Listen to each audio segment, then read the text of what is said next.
Compassion. Uh, I want to both introduce who was just leading worship and then myself because I realized I forgot to do that last service. So, the people that were leading worship were my good friends Pete and Carly, and they did a wonderful job. If you guys want to,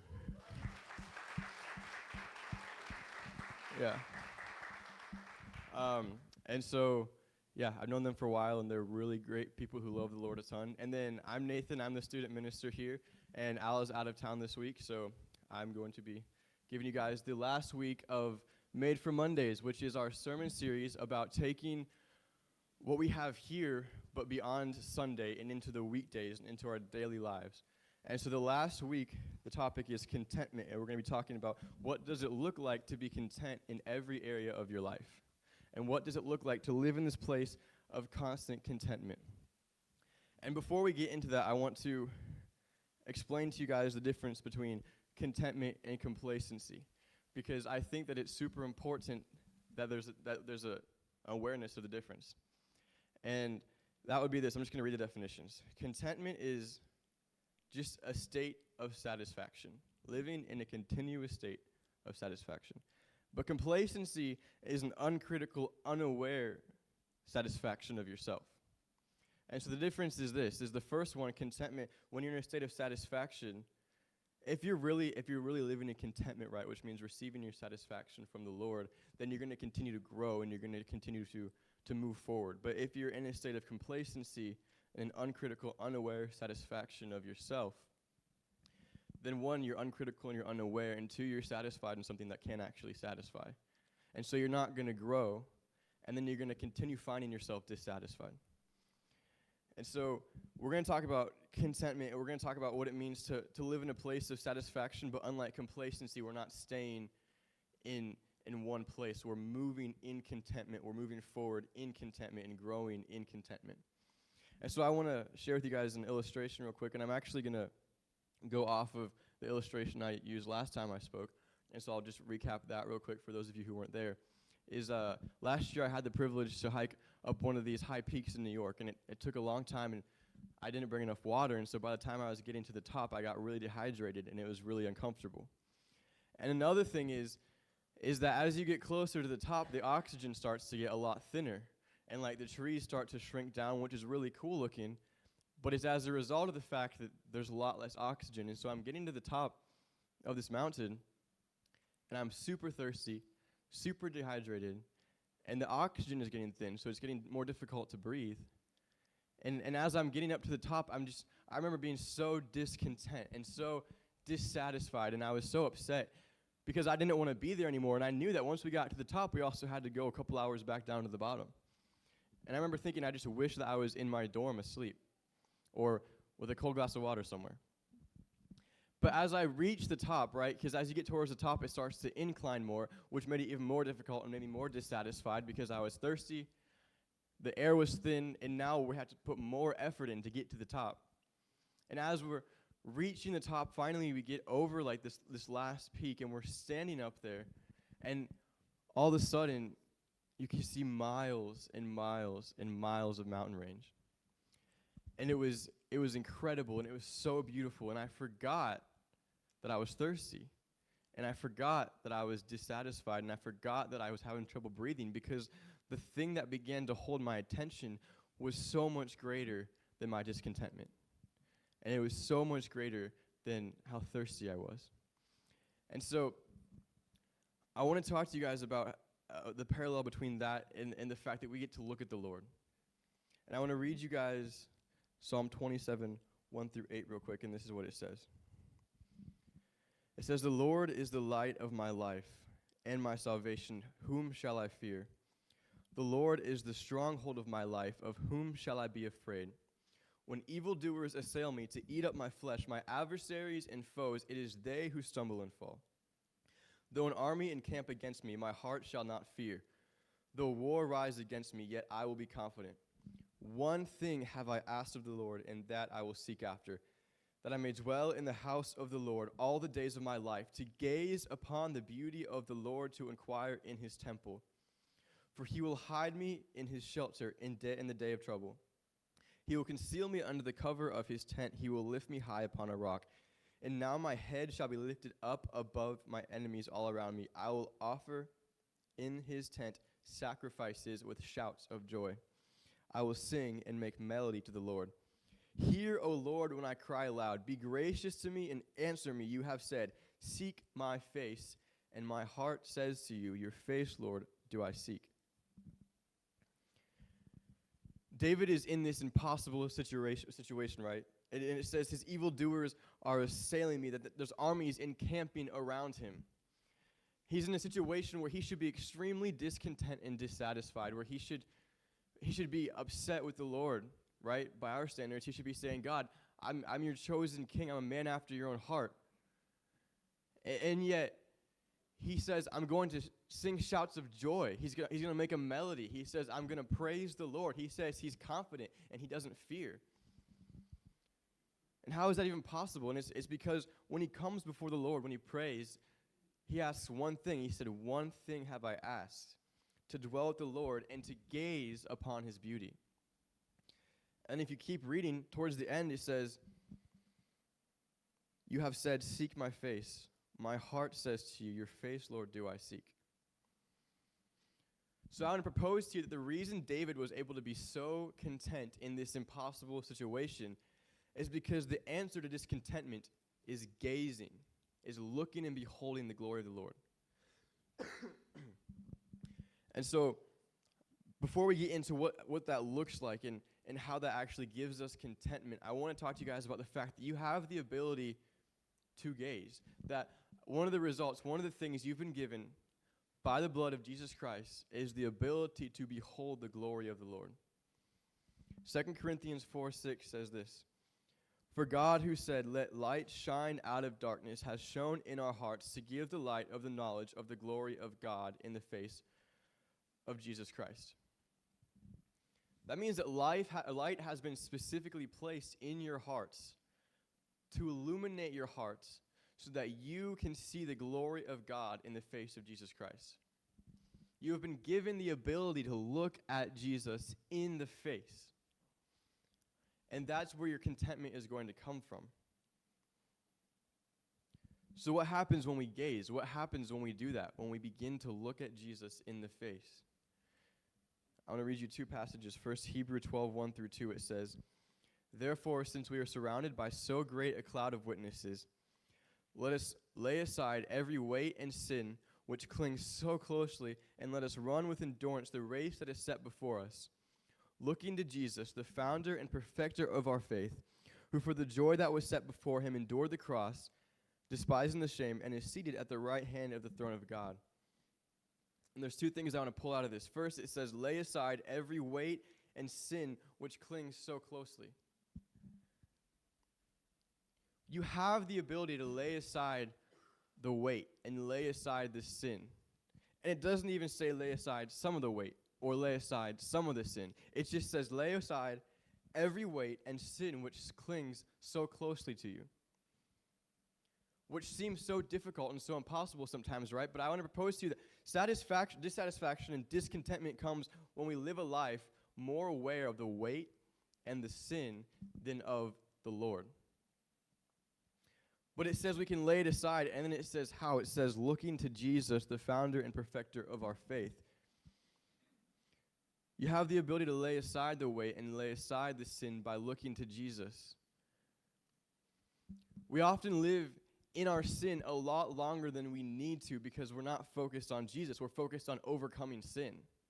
But here's the problem with that. The problem with being so focused on overcoming sin and not so focused on the face of Jesus, on beholding the glory of the Lord, is that that becomes a thing that's in the forefront of your head. So if you're struggling with something like an addiction, then you're constantly thinking, don't do this, don't do this, don't do this, don't do this. But if you're thinking about that thing, it's in the forefront of your mind, it's going to be so much easier to slip into it. But think about it. What if we just focused on Jesus? What if we just looked at him? What would happen? In 2 Corinthians 3:18 says this, and we all, with unveiled faces, beholding the glory of the Lord, are being transformed into the same image from one degree of glory to another. For this comes from the Lord, who is the Spirit. So we, with unveiled faces, are able to behold the creator of the universe. Like, we can look at him without anything blocking it. We can look at the creator of the universe, and it says we are being transformed into the same image from glory to glory. So by looking at him, you become like him. And it says from glory to glory, from one degree of glory to another. What does that mean? That means there is no end. That means where you are now, the glory that you know now, there's a deeper glory. And that glory, there's a deeper glory from that. You don't have to stop. That means that your relationship with God right now should only ever increase. It doesn't have to decrease, and it doesn't have to stay the same. Which means for the rest of eternity, you get to know the glory of the Lord more and more and more and more. And as you do, it transforms you. Which means those sins that we focus on, that we try and stop so hard without this glory, they just fall off naturally, because as you behold him, they say, show me your friends and I'll show you your future, right? The people that we spend time with is the people we end up looking like. So as you behold the Lord, as you spend all of your time looking at him, as you make it a fixed gaze that does not break, you begin to look like the Lord. And so you begin to step out of sin, and those weights, they begin to be laid aside, but not because you're so focused on it, not because it's all you think about, but because you see the Lord and you can't help but be like him and look like him, and you see his heart and you want to step out of the things that displease him and that hurt his heart. And the reality is, if we try and step out of sin apart from this glory, if we try to implement these strategies and these programs, but we're not looking at the Lord, then we're going to keep ourselves in this continual cycle of sin. And I'm not saying that strategy is not a good thing, but I'm saying the strategy has to be the product and the fruit of beholding. Step into the strategy because you see the Lord. Step into the process because you see the Lord. Try and step out of sin because you're beholding God, not because you're told to. And when you do that, that's how you're actually going to step out of it. That's how you're actually going to step into what he has for you and into the contentment. And the weights that we carry, like the song was saying earlier, right? We've been set free from those weights. The things that we're carrying that are so heavy that we're like, I just can't bear this anymore. It says, lay aside every weight looking to Jesus. He's not going to tell us something in his word that's not true, that we can't do. He's not trying to fake us out. If he says, lay aside every weight, he means we can lay aside every weight. He means that he died for it thousands of years ago so that we can step into it right now, fully. So the question is, if we're going to do this, how do we do it? How do we gaze? Because it's easy to talk about, but then applicably it becomes so difficult. We think to ourselves, I don't know how to do it, so I'm just not going to do it. Or no one's ever told me the steps to take, so I'm not going to do it. But there's so many ways to behold the Lord. There's so many ways to gaze upon his beauty and look at him and let it transform you. And I want to talk about 3 of those today. And the cool thing is this: as we step into these 3 things, as we begin to know him in these ways, he reveals himself to us in other ways. And there is an endless sea, an endless amount of ways to behold the Lord, to gaze at him.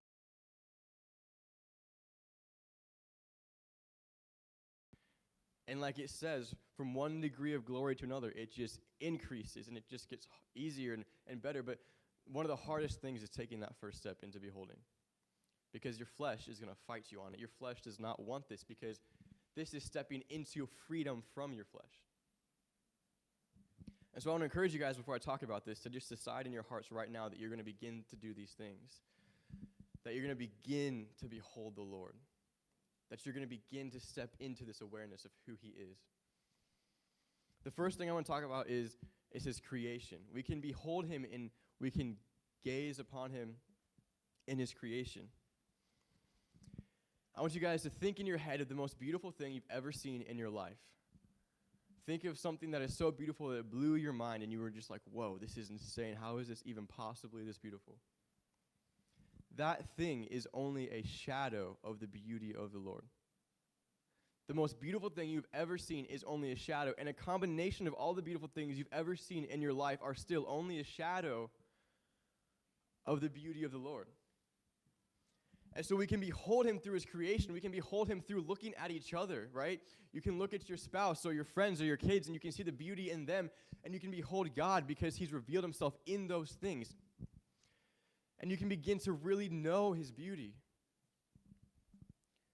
And we have to live in an awareness and give him credit of that, right? We have to look at him and say, Lord, this is because of you. This beauty is because of you. But as we do that, as we step into that, it's like this constant awareness of that we're with God is of his beauty. And we're able to behold him in that way. The second thing I want to talk about is that you can behold him, you can gaze upon him in his word. And this is so important because he has revealed himself to us so deeply and so intimately in his word. And he's done it in so many ways. But real quick, I want you guys to all close your eyes. And I'm going to read you guys Revelation 1:12 through 18. I want you to picture in your head what I'm reading because I'm going to read a description of Jesus. And I want you to picture it because I want you to begin now, even in the middle of the service, as we're going to behold him. I want you to begin practicing beholding the glory of the Lord and gazing upon his face. And even now, let it transform you. Feel the weights fall off. Feel the sin fall off as we behold the glory of the Lord. Revelation 1:12 through 18 says, Then I turned to see the voice that was speaking to me. And on turning, I saw 7 golden lampstands. And in the midst of the lampstands, one like a son of man, clothed with a long robe and a golden sash around his chest. The hairs of his head were white like wool, like snow. His eyes were like a flame of fire. His feet were like burnished bronze, refined in the furnace, and his voice was like the roar of many waters. In his right hand he held 7 stars.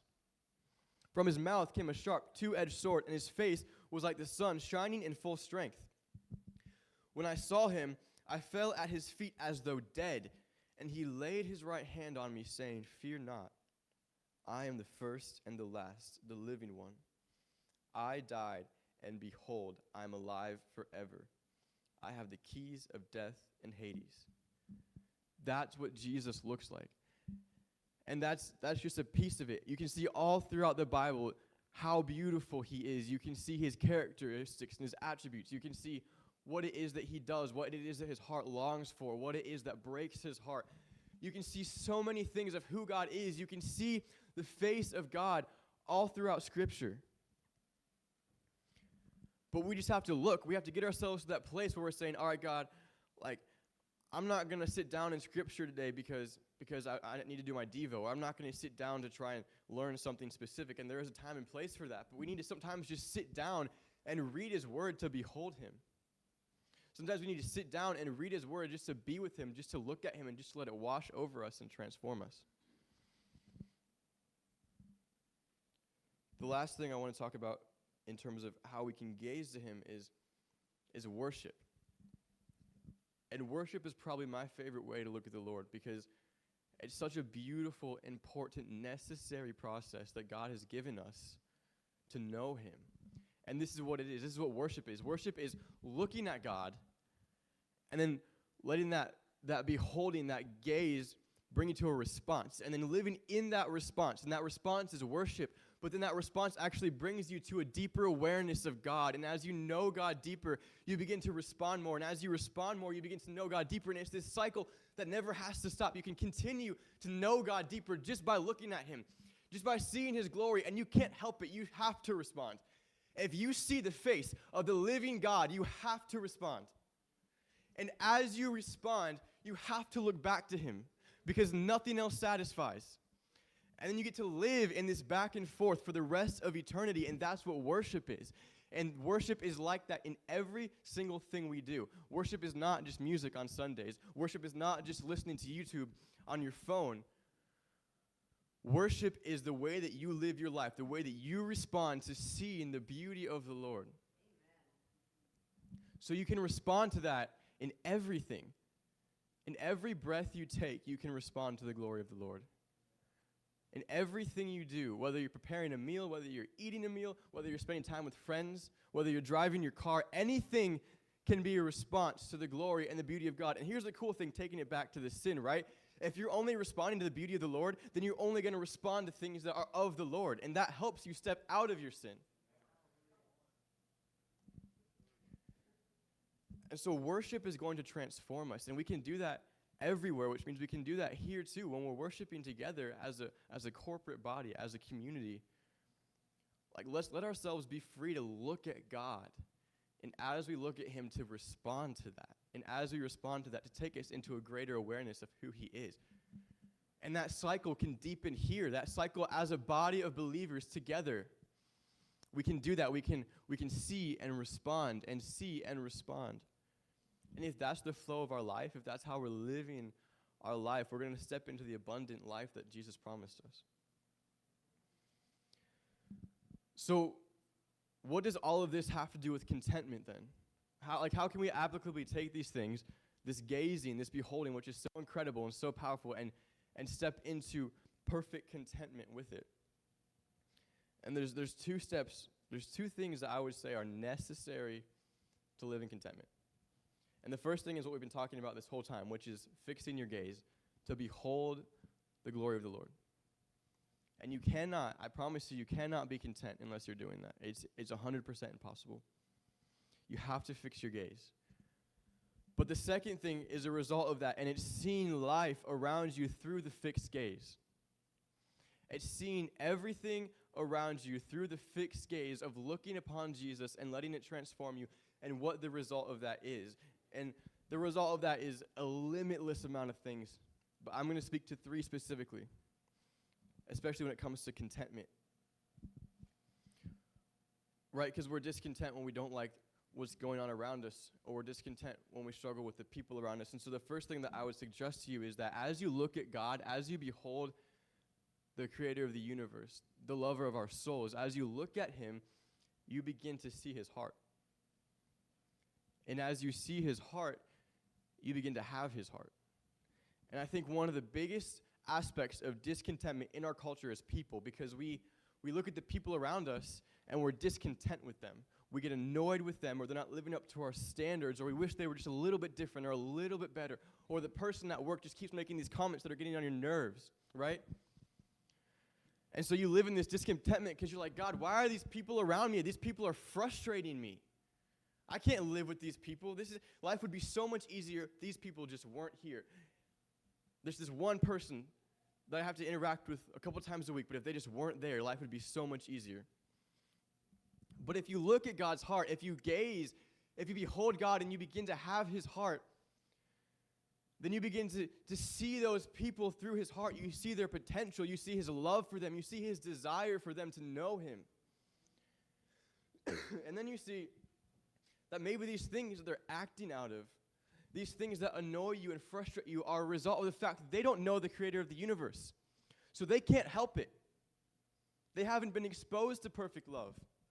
They haven't been exposed to righteousness and holiness.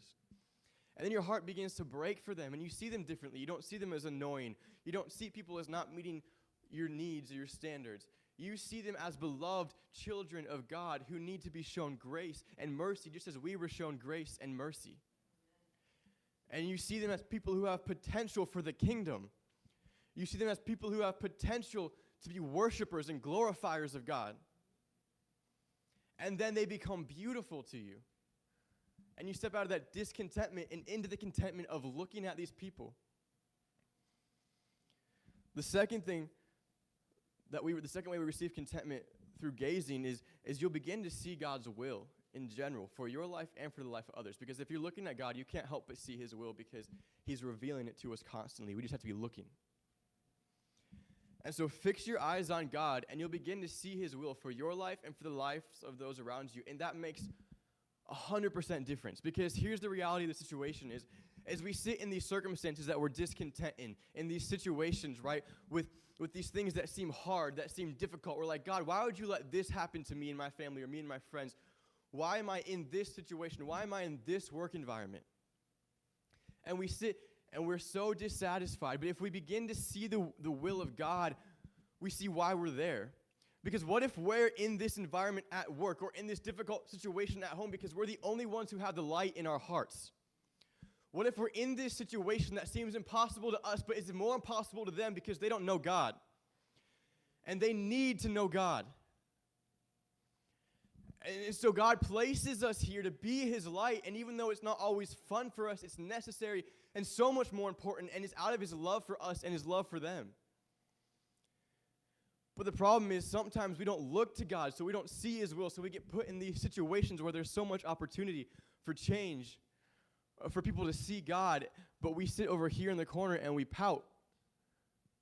And we think, I just wish I wasn't here. I wish I was in a better situation. But maybe God put you there because you're the key to the better situation in these people's lives. Maybe he wants to use you to draw them to him. And maybe that will change the whole situation. Maybe the frustrating, stressful part of the situation is because people who don't know God are trying to commune in a way that they can't without him. And if you showed them his love and his light and they began to know who he was, it would transform them too, just like it transforms us. And a beautiful community would form. But if we live in discontentment, if we live and we pout and we're upset and we don't look to God so we don't see his will, how can we do that? Or maybe we need to look at him and see his will for our lives and see that we're in a specific situation because he's trying to prune us or teach us. And so, yeah, it might be difficult or it might not be our favorite thing in the world, but it's because he's teaching us, he's making us look more like him. And who are we to be discontent and dissatisfied with the God of the universe trying to teach us and make us look more like him? Like, we have the privilege to be discipled by, to be taught by, to be shaped and molded by the creator of the universe, someone who is perfect. And out of his love for us, out of his desire for us to live an abundant life that looks like him, to live in line with his will, sometimes he teaches us things. And sometimes that looks difficult, like pruning. Sometimes it means being in a difficult situation to let the things that are attached to you that should not be attached to you fall off. Because we're stubborn. And it's hard for us to let go of things unless we're put in a place where we see they need to be let go of. So to step into contentment, we have to see God's will. Because then we can see why we are where we are and what he's doing. He's not just going to put you somewhere and not tell you why you're there. He's not just going to drop you off and leave you. But you have to seek him to see it. It's always right there, but you have to seek him to see it. And sometimes it's harder in the situation, in the circumstance, to see it or to seek him to see it.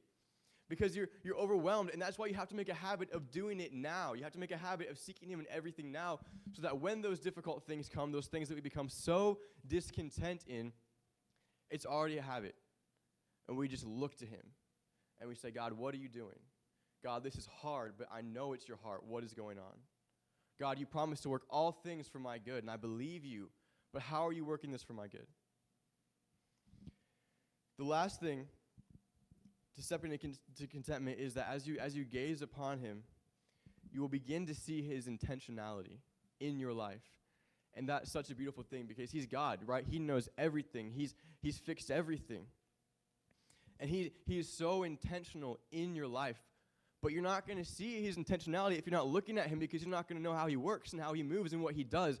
But if you look at him, if you begin to behold him and gaze upon his beauty, you see him in everything, and you see his intentionality. You see that, oh, he did this for this purpose. He did this to get me there. He did this because this person needed this, or my heart needed this. You begin to see his intentionality in everything, how he steps out of his way to change us and make us look like him, to comfort us and to love us in every single situation and circumstance. But to see his intentionality, you have to look at him. And this is the best part, is that as you begin to see his intentionality, it transforms you, like it says in 2 Corinthians 3:18. Looking at him transforms you. And you begin to live an intentional life. You begin to intentionally do things out of a response to looking at him. And it goes back to worship. You look at him, and you look at him, and that's where the intention, you can't help it. And so you intentionally go to those people at work or at school or those family members, and you intentionally change the situation with the love of Christ you have been given. You get to step into that intention because you see it in him and you can't help but step into intentionality. And it's such a beautiful process because you see his heart and you see his heart for people and his will, and you step into intentionality right? We never do things. We join him in things. We're not going to do this. We're saying, what are you already doing? What is your will? How can I join you? In a situation that you're not a fan of, it's probably because he's asking you to join him there. So we have what he's asking him in to live an intent for the glory of God. And life that not only transforms you, but begins to transform the people around you, the circumstances around you. And it looks like contentment doesn't look like being in the perfect situation. Contentment doesn't look like you are because you don't want to be there. It looks like no God of your life, and everything else fades away. All things that are around, you begin to see happen. He is an intentional God who has created things a very specific way since the beginning of sovereign, and he is good. Which means everything in your life can be worked for the good of you and for the good of those around you. He's doing it. And so I want to encourage you guys this week to intentionally look at him and then to intentionally see through the fixed gaze. So let's pray real quick. Lord, who are we that you are mindful of us, and yet you've than we could ever deserve, God. You've died for us, and you forgave us our sins. You could have stopped there. You invited us to join you. You invited us to be transformed by it, to step into work inside of it with you, Lord. So give us eyes to see, Father God. Give us eyes